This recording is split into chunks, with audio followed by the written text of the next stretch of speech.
Okay,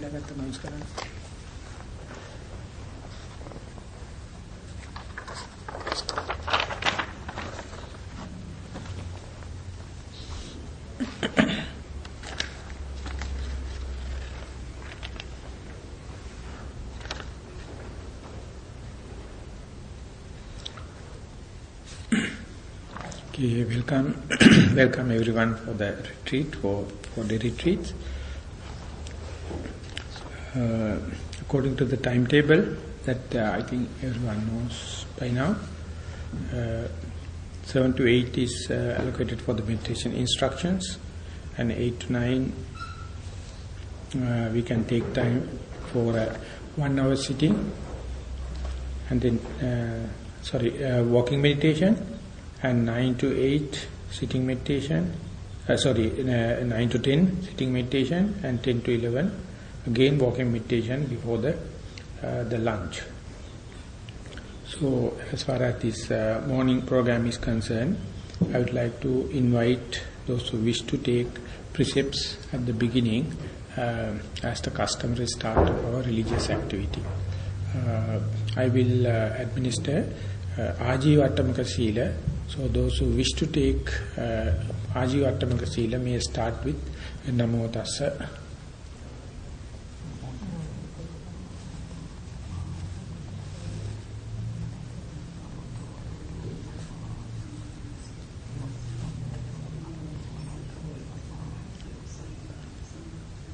Buddhaṃ Saraṇaṃ Gacchāmi, Dhammaṃ Saraṇaṃ Gacchāmi, Saṅghāṃ Saraṇaṃ Gacchāmi, Dutiyampi Buddhaṃ Saraṇaṃ Gacchāmi, Dutiyampi Dhammaṃ Saraṇaṃ Gacchāmi, Dutiyampi Saṅghāṃ Saraṇaṃ Gacchāmi, Tatiyampi Buddhaṃ Saraṇaṃ Gacchāmi, Tatiyampi Dhammaṃ Saraṇaṃ Gacchāmi, Tatiyampi Saṅghāṃ Saraṇaṃ Gacchāmi, Saranāgamaṇaṃ Sampunnaṃ Pānāti Pātā Veramani Sikkhapaдаṃ Samādhiyāmi, Adinādāna Veramani Sikkhapaдаṃ Samādhiyāmi, Kāmesu Micchāchārā Veramani Sikkhapadaṃ Samādhiyāmi, Musāvādā Veramani Sikkhapadaṃ Samādhiyāmi, Pisuna Vācā Veramani Sikkhapadaṃ Samādhiyāmi, Parusā Vācā Veramani Sikkhapadaṃ Samādhiyāmi, Sampappalāpā Veramani Sikkhapadaṃ Samādhiyāmi, Micchā jīvā Veramani Sikkhapadaṃ Samādhiyāmi, Tisaranena saddhiṃ ājīva attamaka sīlaṃ dhammaṃ sādhukaṃ surakkitaṃ kattvā appamādena sampādē tabbaṃ. Now we'll take time as far as the meditation instructions are concerned. So I would like to give basic instructions in threefold manner. That is to basically how to develop mindfulness, so that we can say whole our retreat is geared to develop mindfulness. So many of you sometimes by now itself knows the meaning of mindfulness, some may not. So I have to take that into my consideration. So it must be helpful, my talk must be helpful to introduce mindfulness as well as to help promote for those who already have mindfulness. So mindfulness is in Pali Canon given as sati. It has been rendered into English as mindfulness. It is doubtful whether translation is completely comprehensive and completing, but present day it is being widely used as the mindfulness. As a synonym to the mindfulness, we can say diligence also, or vigilance. The Pali term for the diligence is appamada. Equally, the opposite word of the diligence is negligence. So from the light of mindfulness, we have to accept that most of the time we are negligent about most of our personal duties, as well as about the social, political and other duties also. So that negligence, for the sake of understanding, can put into two: negligent about what you should do and what you should not do. So whenever you develop diligence, you have to be diligent in whatever you should do, as well as you must be diligent in not to do what you should not do. So this is the what, in other words, we are trying to understand as the mindfulness. So in order to incorporate this concept of mindfulness into one's life, we can approach, as I mentioned, in a threefold manner: very intensive method, semi-intensive method and the extensive method. In a formal talk like this, usually we give the introduction how to develop mindfulness in the intensive method. As far as the Buddha, the founder of this mindfulness meditation, he says what are the macroclimate and the microclimate suitable for this development of mindfulness, specifically for a beginner. He prescribed better to go to a forest, or go under a tree, or go to a secluded place. So the place now we have already selected won't come under the name of a forest or under a tree. We can say this secluded place, silent place. So now we can hear and experience the sound of silence, except my voice. If we are disturbing it, it is our responsibility or our mistake.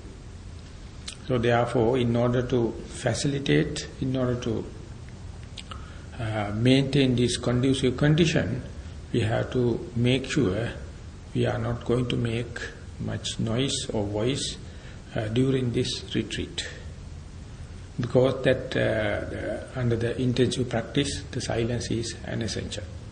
So now we have got this solitude, secluded place. So that is what I mentioned as the macroclimate.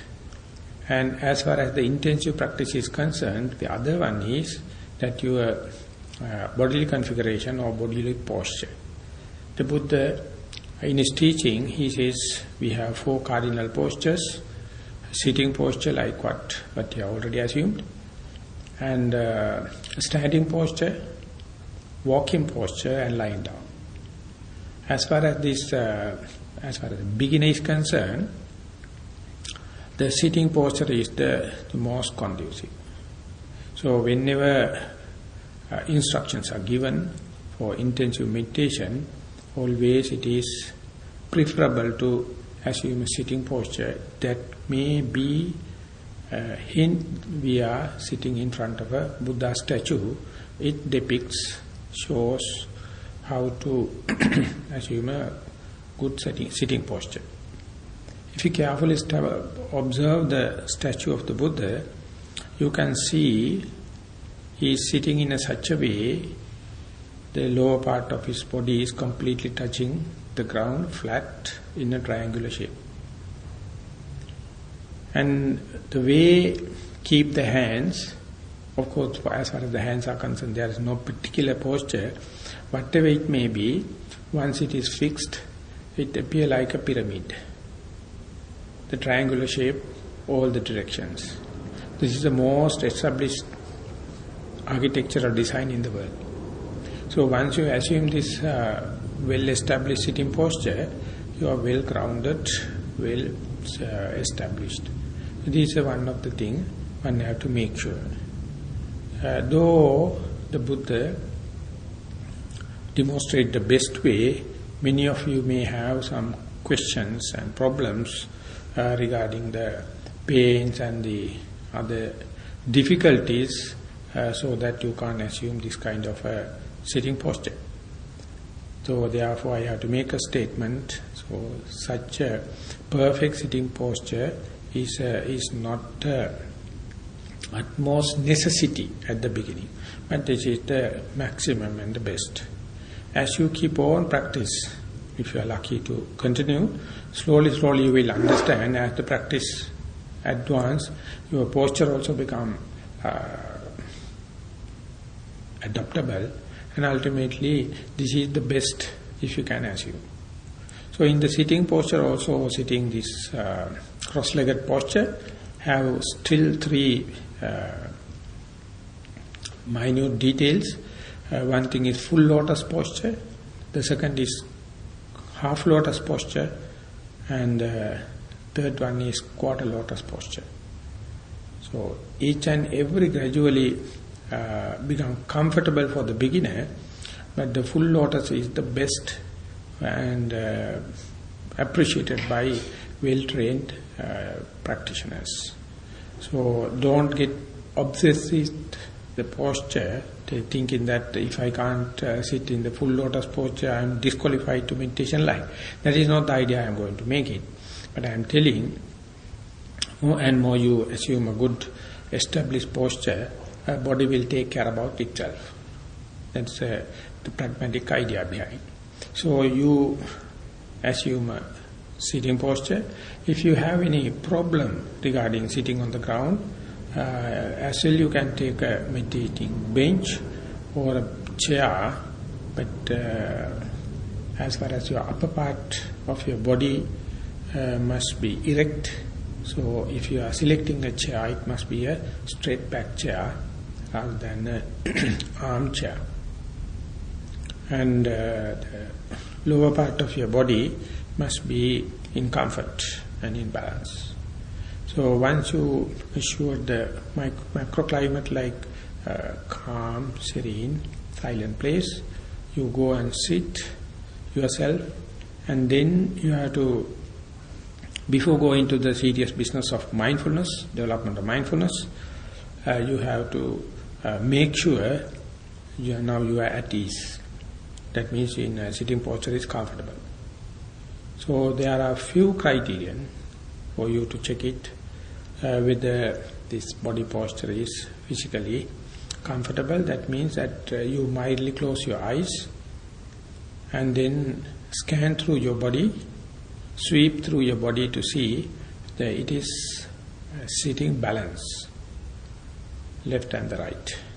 If it is not so, please take time, liberally adjust it yourself, so that you feel comfortable in as far as the left and the right is concerned. And the next thing to check is to see whether all the muscles are relaxed. Don't make it tensed.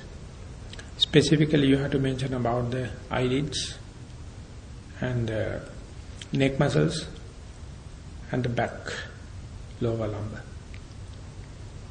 These are the points usually become stiff, where knowingly or unknowingly. You just relaxed. Don't close even your eyes tightly.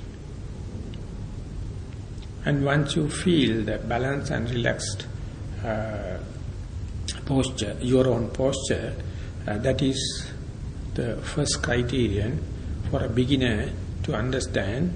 Now you can come to the thought moment, now I am here. Which is the only dimension where the mindfulness can grow. As far as you are not now in this very moment, that we can say it's a good sign that you are not mindful. If you are not here with your own body, not mindful. If you are not with yourself, very yourself, you are not mindful. In other words, if the time is flying to the past and the future, if you are wondering and daydreaming and fantasizing about the past or the future, that's a good sign. Verily you can understand, not mindful. If you are not here, you are thinking about the office or the house or any other places, that is also indicate mind is not ready. The third one is, if you are worrying about the person sitting next or your dear and near ones, that is also indicating that is not mindful. So once you prepared, adjusted yourself, assume a comfortable sitting, you can come to this very thought moment. You can invite to be here and now. This itself can be justified yet from another way, still spiritual and still religious. That is to say, you are making some kind of a loving kindness to yourself. You make yourself comfortable and then enjoy it. Why not? You feel comfortable sitting. Most of the time we are putting this body into use like a lever machine or beautification, many ways. But we never live in this very moment. But now we take a silent place, sit cross-legged or comfortably, and take few minutes to experience that now I am sitting comfortably. So this is in the meditation jargon, this is we call the development of loving kindness to yourself, metta bhavana. That you are flexible to yourself, balanced, comfortably sitting, and you know you are at comfort. That is kind of a justification. So the metta bhavana, you become friendly to yourself. And as far as you are justifying it through, here now I am sitting, that's a kind of a valuation through mindfulness. So you, whenever or wherever, if you happen to sit in this meditative mood, this is a must. You must assume a comfortable seat and comfortable sitting posture, and then make yourself comfortable and be aware of your very comfort in terms of the balance as well as the relaxation of the muscles. And if you are lucky to keep the mind or mental state, here now I am mentality, that means you are verily living, understanding the power of now, understand the power of present moment. For expert yogis, it's a pleasant moment. Present moment is the pleasant moment. But for the beginners, there may be some novelty, and because it is not been much seasoned, not been much familiarized, so you have to experience here now I am. To make sure here now I am, you must be free of fantasizing, free of daydreaming, free of thinking, philosophizing. So mind must be just observing, experiencing the present moment. The second thing is external sounds must not be distracting. Third one is your bodily posture must not create itself some pains, uncomfortable situation. If there are no such unbearable pain, unbearable sounds and distractive or wandering thoughts, that is an indication mind is here and now.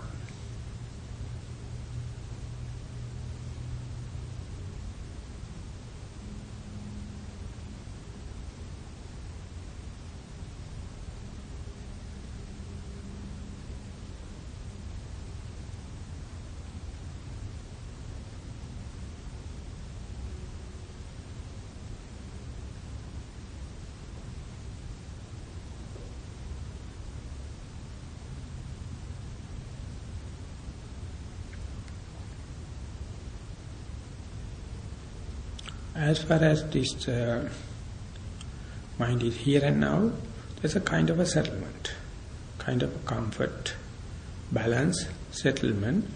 And as I mentioned earlier, if there are no thoughts or sounds or wandering thoughts, the breathing process, the in-breath and out-breath is the one that often you will meet with. This is the minimum metabolic action to indicate that you are living. All the others are at rest. So if you are meeting with or facing with the breath, pay the attention to the breath, but don't try any kind of forced breathing. It must be completely natural. If it is not so, as well, you can keep it with your sitting posture. If the breath becomes naturally obvious, conspicuous, just pay the attention to the natural breathing.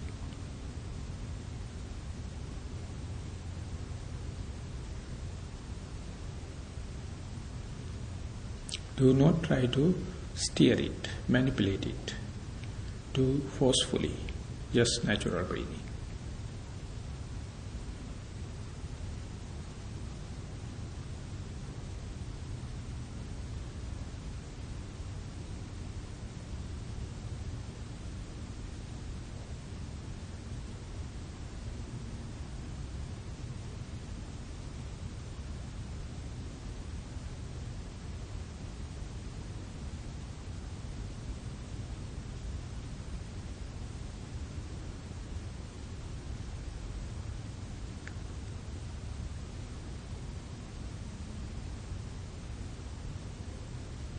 If the mind is happy to be contented with this breathing, naturally you will observe that effective breathing activity taking place only in your upper part of your body.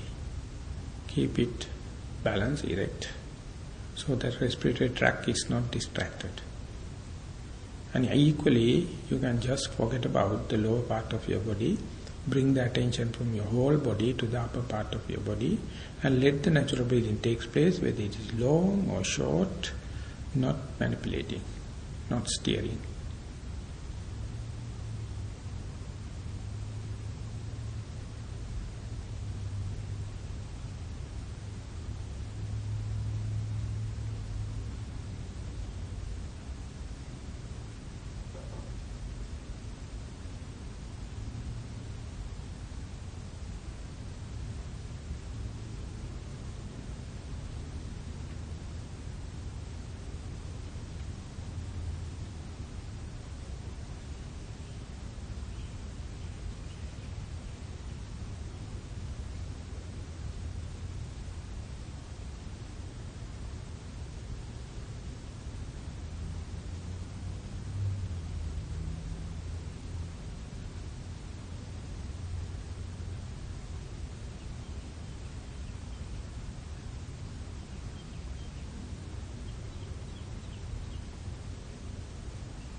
Now we are going to go one step ahead. If everything is okay by now, that's the last calibration in this intensive meditation technique. That is to say, once you've taken the attention, if the attention is on your breath, natural breath, or rather in the upper part of your body, you must carefully observe again and again to come to a natural observation, natural decision as to what is the most touching point within the upper part of your body. In other words, when the air movement takes place, what is the most rubbing point? What is the most touching point? What is the most prominent point? What is the most conspicuous point?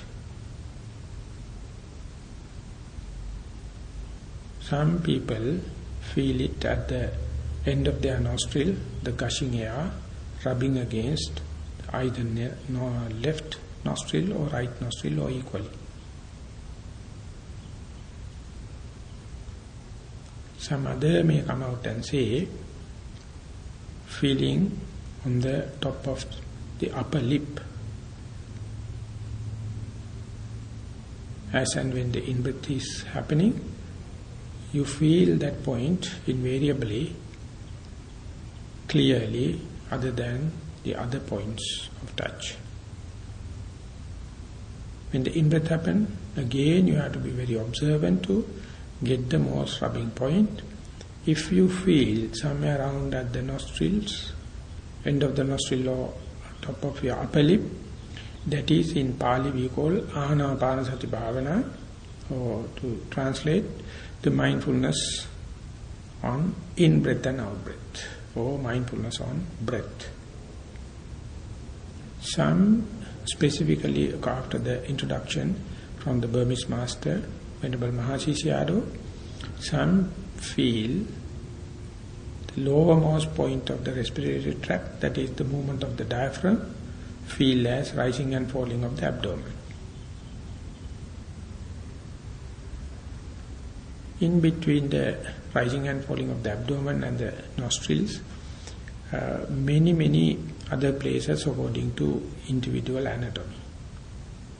So you must take care, if it is not a burden, to check out of the whole upper part of your body, where the breathing takes place actively, what is the most touching point, what is the most rubbing point.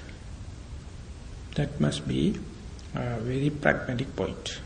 If you can and find such a point, now you are slowly confine your whole attention from the upper part of your body to that particular touching point, the rubbing point. That we call one-pointedness. Whole body bring to the upper part of your body, and the upper part of your body to this touching point.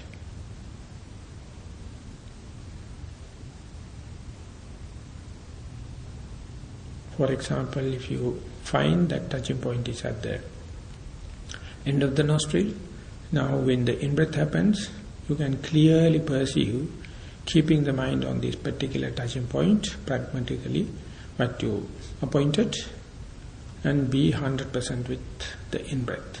Don't let the mind to worry about out-breath. Do not let think, do not let to distract according to the external sounds.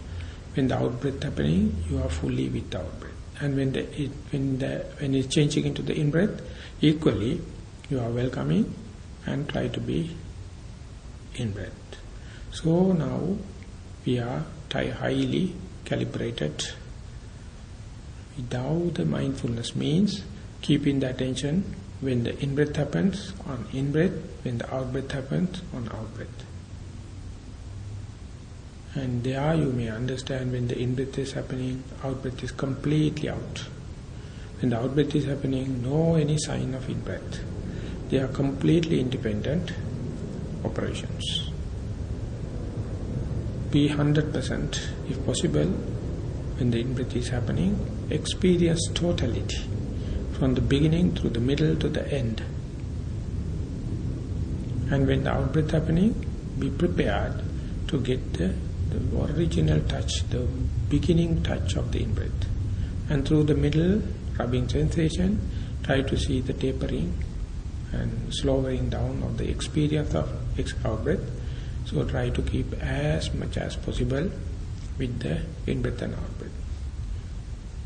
Equally, if you feel the movement of the abdomen, rising and falling, try to be fully, wholeheartedly. When the rising happens, experience the rising from beginning to the middle to the end. If you feel the falling, try to feel from the beginning through the middle to the end. So this is what the basic instructions regarding the intensive practice, that is sitting meditation. More you keep the track with in-breath and out-breath, more you get information under the nose, intrinsic, natural characteristics of the in-breath, and the best is if you can discriminate or discriminately feel the in-breath versus out-breath. Rising versus falling. Maybe too much for a beginner, but that must be the perspective. That must be the aim of sitting. So we will take time, just put these instructions into practice, and towards the end of this hour, I would like to give more instructions towards how to do semi-intensive method and the extensive method. So we are going to entertain, going to experience this silence, this mindfulness on breathing.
Sadhu, sadhu, sadhu.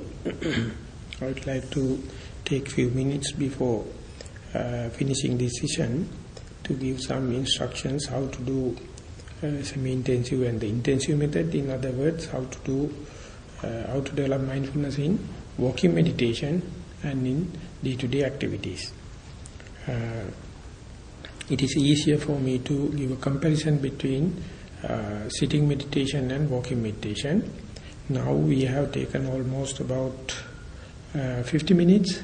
So those who have not much trained start to develop bodily pains. So difficult to sit continuously. So the alternative is take the semi-intensive method, that is development of mindfulness while walking. So that is very important. So therefore, in this timetable, we have almost given 50% time for walking meditation and 50% for sitting meditation. So as I mentioned in the sitting, you take the sitting posture, and there are 4 cardinal postures.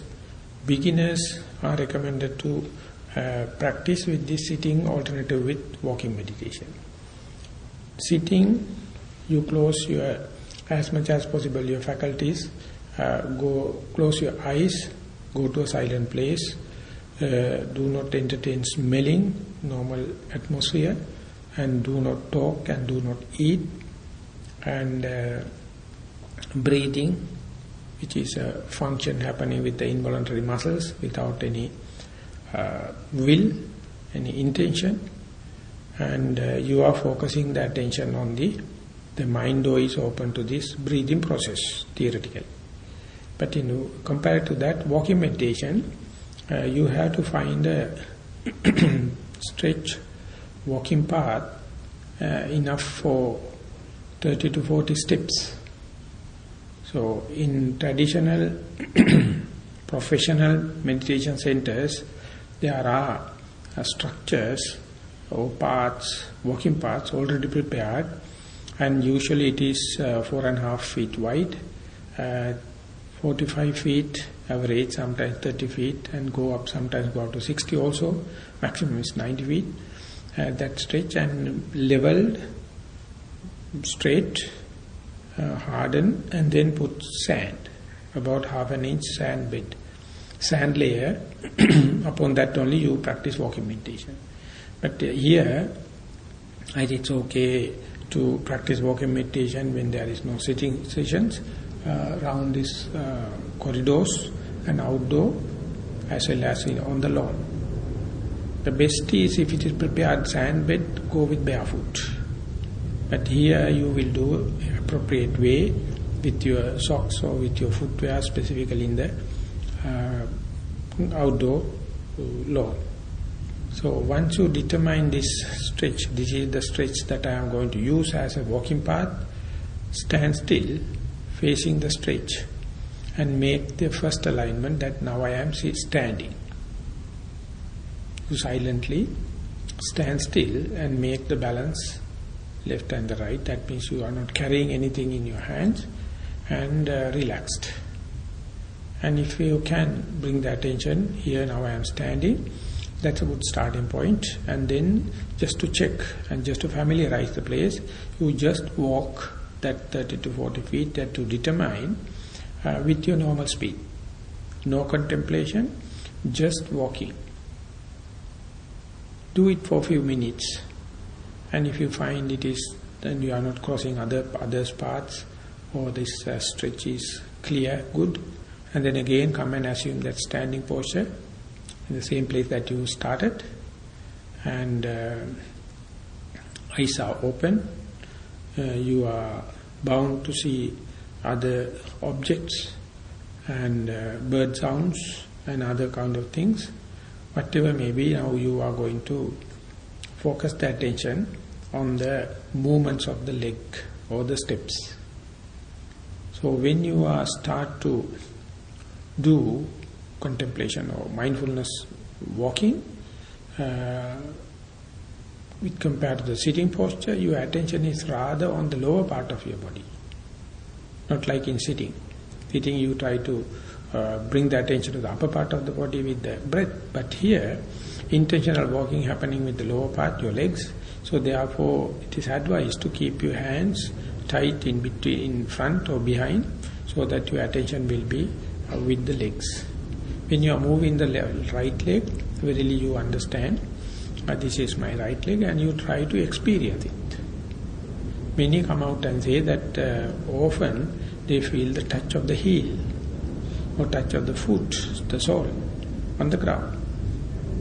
You either feel the hardness, or roughness, or uneven nature, whatever may be, you feel, and then that is the indication that your mind is really with this right step. And then what that is, once established with your normal speed, the left leg will start the movement, and you try to keep the attention with the left leg, and there also you try to experience it, either the touch of the ground, or the effortfulness or effortlessness, or other sensation, sometimes in the ankle area, or the knee or hip, or sometimes along the spinal cord and up there. Whatever may be, it must not be something imaginary, it must be something practical. So in the sitting meditation, you are supposed to keep the mind in a one particular place, like a tip of the nose or top of the upper lip, or sometimes abdomen. But here you can understand that attention, the focal point, also changing from the right to the left, left to the right. As and when it's changing, you simply keep the mindfulness with the step. And don't try to slow down artificially or faster. Just go with the normal speed. When you are proceeding with 20 to 30 minutes only, you will understand what is the most appropriate speed. When you go to the other end, that is what you decided, and you stand still, and then again take a complete back turn, and there also, as if possible, keep as much as possible the attention with the legs. You would have observed, or sometimes would have taken part in the march fast, in the regimentation in the armies. They also do like this, but it is a regimentation according to the command of the commander. But here, it's a normal speed. So you can easily understand when compared to the sitting. Walking meditation give a good stimulation for the blood circulation and for the nervous system. Balance exercise. So therefore, even though in a formal talk like this, give instructions and for the sitting meditation, in practice, in fact, but you have to start with the walking meditation. Specifically, if you are in a day-to-day run, after getting up from the bed, if you feel like, if you have enough time for meditation, better not to go for sitting meditation. You should do a little bit of walking meditation in order to warm you up, to mobilize. Otherwise, the early morning coolness, and you will easily fall into sleep. So if you ask question or problem regarding sleepiness in the sitting meditation, or wandering minds, pains, the walking meditation give a practical answer. And while you are walking, the warming up of the body, just like athletes, before they start events, usually they warm up their body. Exactly in the walking meditation also, giving a very nice, mild warming up. So therefore, after a sleep, better not to start with walking, sitting meditation. You have to always start with the walking meditation. Exactly after a meal, also better not to go and sit, better to have a walking meditation.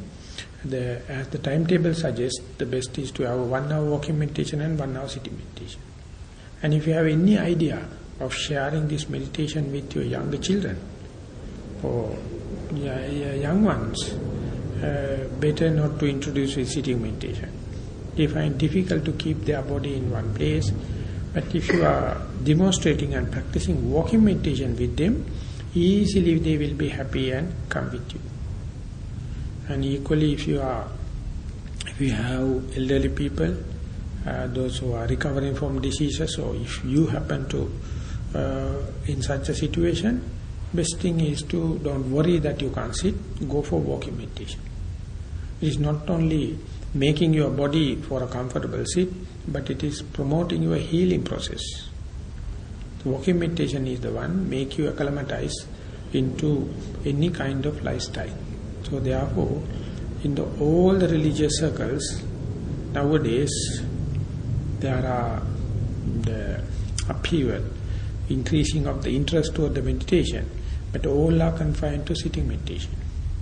Only this mindfulness meditation practice, you have the formal kind or formal instructions or equal weightage to the walking meditation. So in a retreat, if you can really introduce the walking meditation in its due perspective, it is an achievement.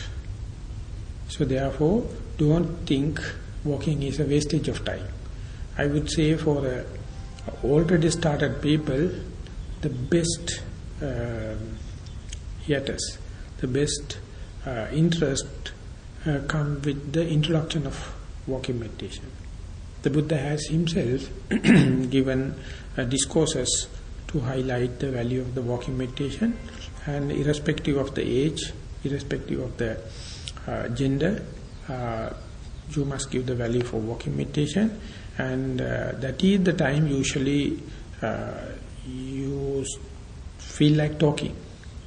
Please avoid it.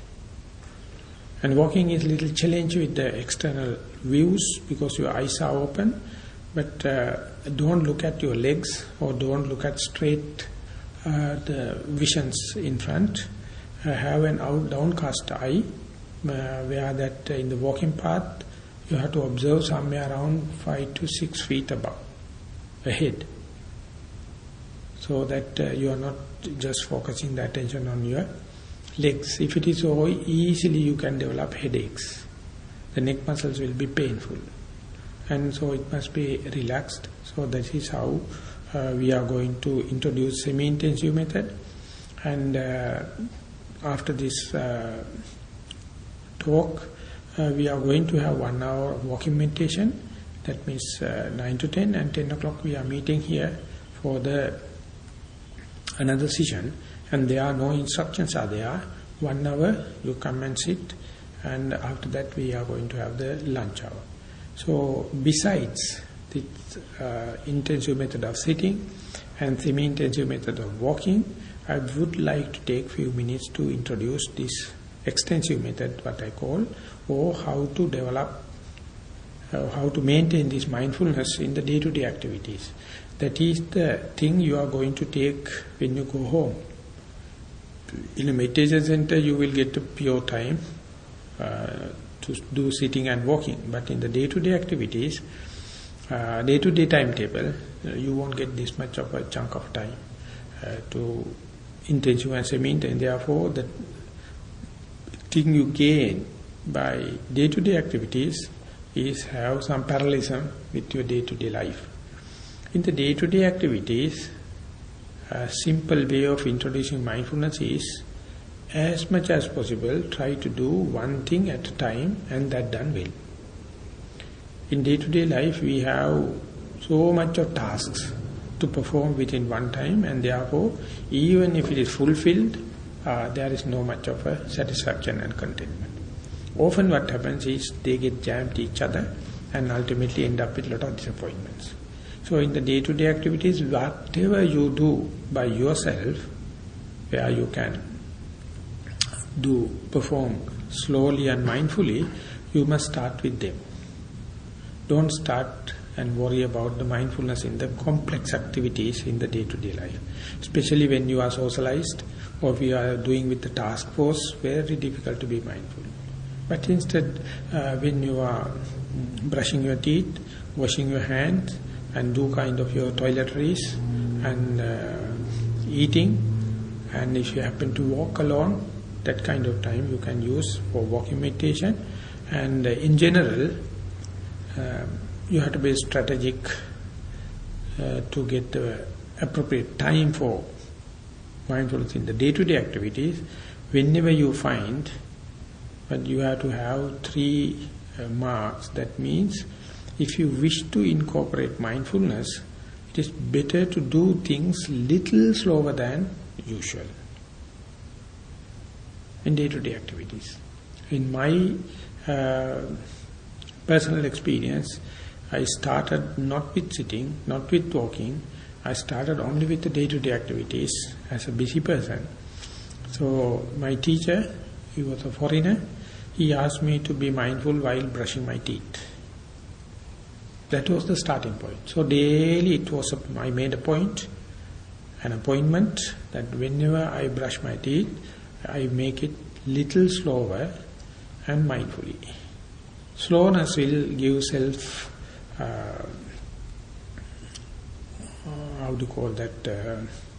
you expose to yourself, and self-experience will come.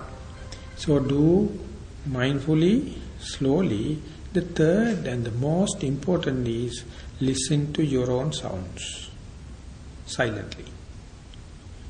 If you learn this art of listening to your own sounds, I will make sure that will be the most revolutionary thing in one's life. Often we make unwanted rattling noises and unwanted talkings. Do it, never mind, but listen to them.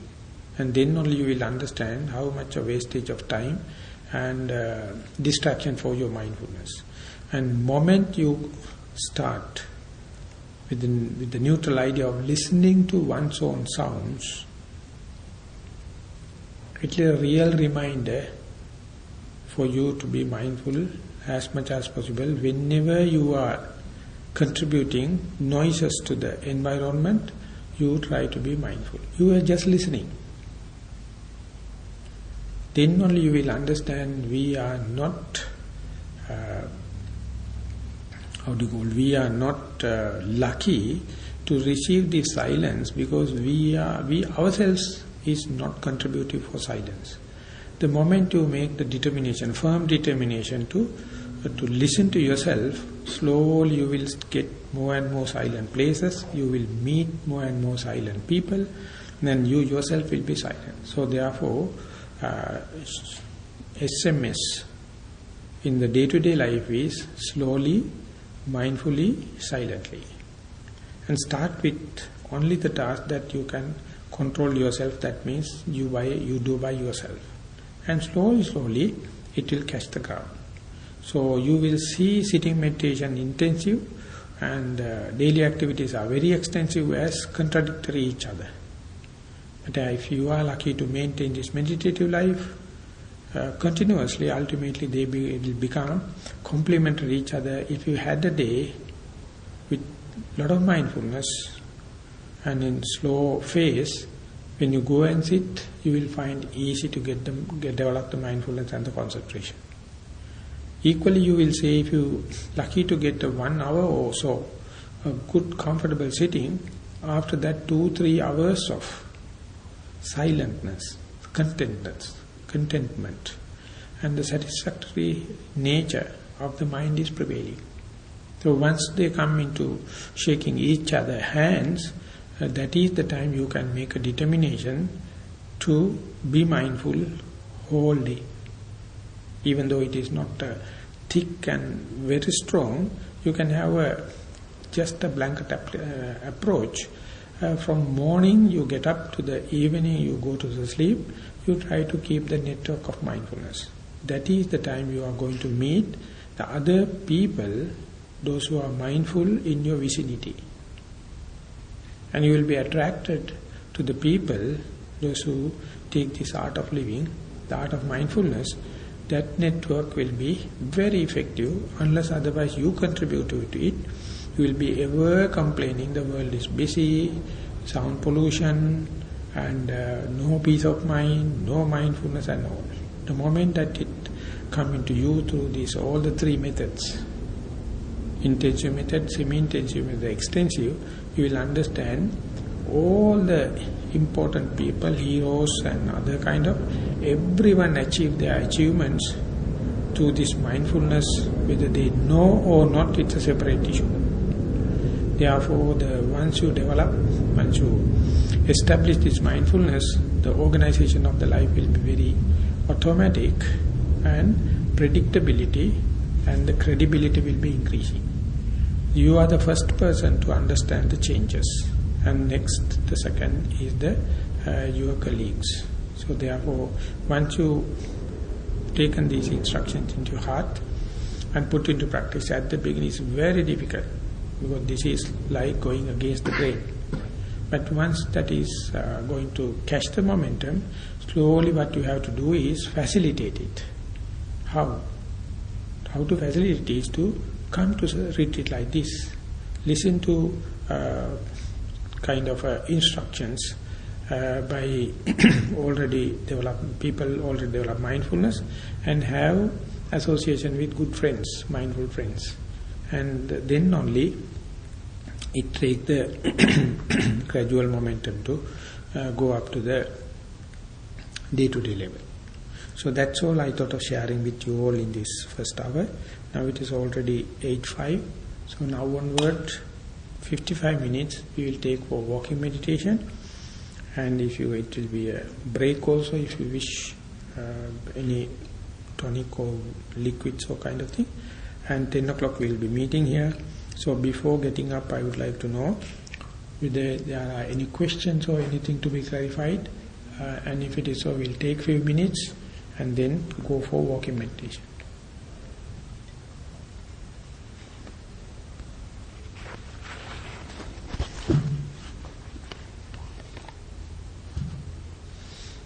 Okay.